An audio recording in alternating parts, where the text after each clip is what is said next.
It's a rarity for family members to serve in the military at the same time, but even less common to be sent off to war. But for one family, that became a reality. 5 brothers, all serving in World War II, and a 6th in the Korean War. 10 News anchor Rachel Lucas introduces us to the Maybrook Men. United Nations War Council. President Roosevelt and Prime Minister Churchill at the White House meet allied leaders to map the strategy of the war. A strategy that would send more than 16 million U.S. troops into conflict during the course of World War II. A spectacular display of America's ever-growing armed might. The war touched every American in some way, and for the Atkins family in Giles County, it was more ways than one.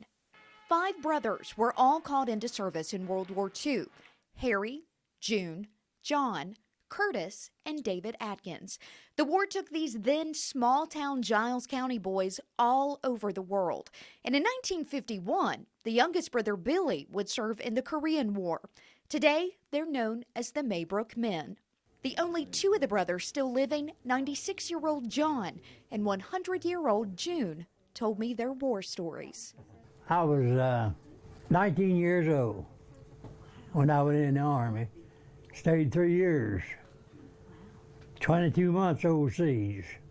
June was the first to be drafted in 1942. I was in Italy, France, Algiers, North Africa, Casablanca. I was all over Europe.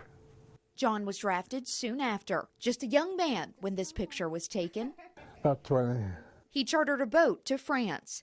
We could put up a hospital, and didn't finish because Germany surrendered.